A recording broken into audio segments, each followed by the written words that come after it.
guys, how you going? Hope you're all doing very well. This evening I'm going to be doing another movie review. This movie is a drama from Finland, Finnish language English subs, released in the year 2019, directed by Jukka-Pekka Valkeapää, and this film is called Dogs Don't Wear Pants. So Dogs Don't Wear Pants is about a family, a mother, a father and a young daughter. At the start of the film, the mother dies in a tragic drowning accident that leaves the father and the daughter to pick up the pieces. So years have passed since this tragic day, but we realise that it still has that psychological damaging effect.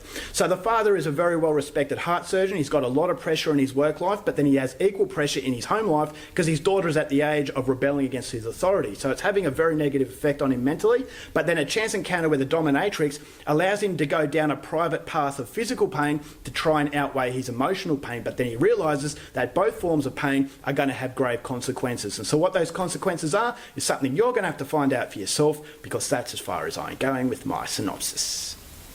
Now my thoughts on Dogs Don't Wear Pants.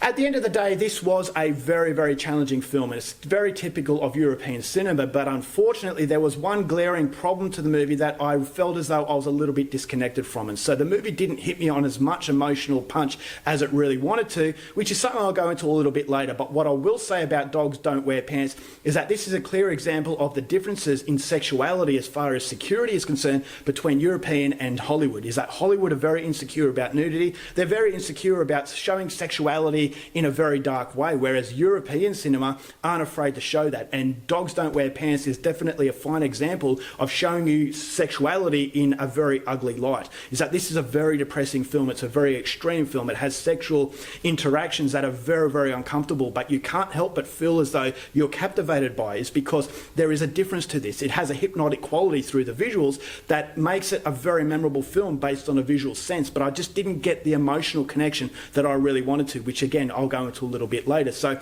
this is a very, very impressive looking film. This is a film that does show you the underbelly of society, the underbelly of human psychology. This is a movie about coping with grief, and the difference between emotional and physical pain is that on a physical sense, yes, you're feeling it, but on an emotional sense it can be just as damaging. And so the way that this main character is trying to juggle his problems, I just felt as though he was snowballing those problems, and so it doesn't really have that happy-go feel. I felt as though he was coping with situations on that present level as opposed to actually thinking about the future. And so it was a very interesting concept that this main character was going through, combining that with the dominatrix. And so that was all very well. I thought the acting from Pekka Strang and Krista Kosonen was very impressive. Again, very troubled individuals, but individuals that I thought actually were just trying to cope with their trauma, and the trauma was actually shaping them. And so I thought, all right, well, it's a very interesting journey into a world of physical and mental torture, but at the same time a very strong level of humanity put into it as well. And so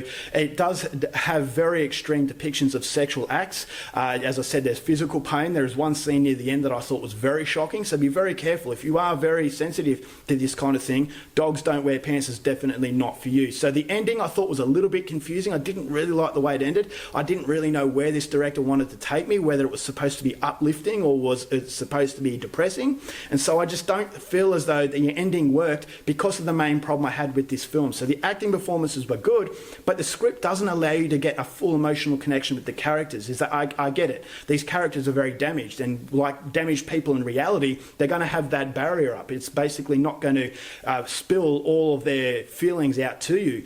But for me, for this movie to work, I needed a little bit more of a connection. These characters had me at an arm's length away, and so I never felt as I was fully invested in their plight. Is that this main character, yes, I got the feeling he loved his wife and he loved his daughter, but he had that emotional barrier that just didn't allow me to go past a 2D cardboard cutout character.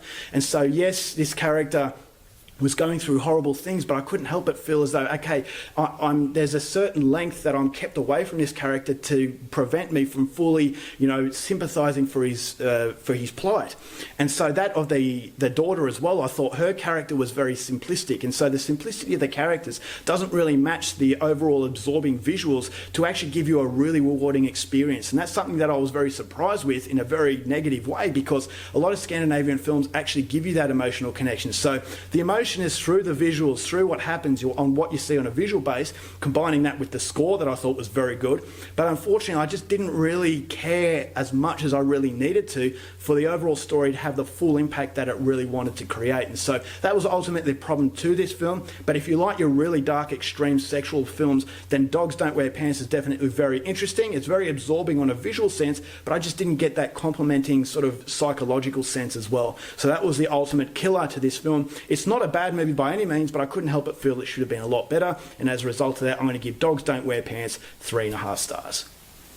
All right, guys, that's it for my review. Hope you enjoyed it. Till next time, keep watching movies, and I'll see you later.